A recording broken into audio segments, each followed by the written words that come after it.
ஒரு ஏழை குடும்பம். ஒரு பாட்டி விற்கிற ஒரு சாதாரண புட்டு. அந்த புட்டு சொல்லிய ஒரு வாழ்க்கை உண்மை தெரியுமா? ஒரு சின்ன கிராமத்தில ஒரு குடும்பம் ரொம்ப வறுமையில இருந்தாங்க.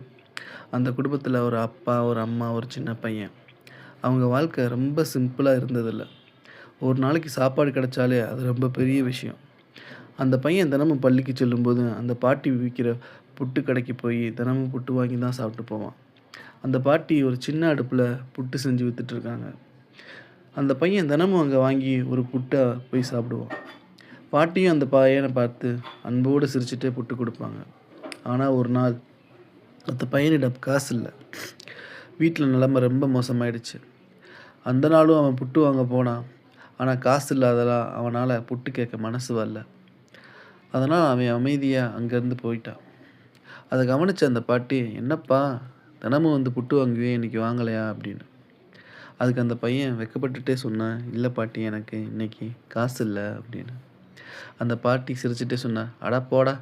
வந்து புட்ட எடுத்துட்டு போ" அப்படின்னு சொன்னாங்க.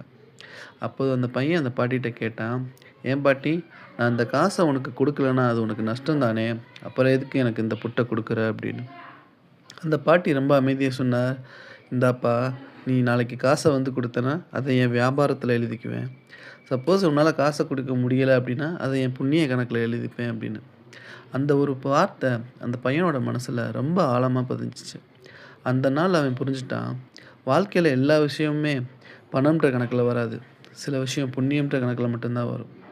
அதனால தான் நமக்கு வாழ்க்கை சொல்ற ஒரு உண்மை, நாம் செய்யும் ஒவ்வொரு நல்ல செயலுக்கும் ஒரு கணக்கு இருக்கு. அது பணத்தில இல்லாவிட்டாலும் புண்ணியத்தில கண்டிப்பா இருக்கும். இந்த மாரி கதைகள கேட்க சப்ஸ்கிரைப் பண்ணுங்க. நன்றியுடன் பாரியின் குரல்.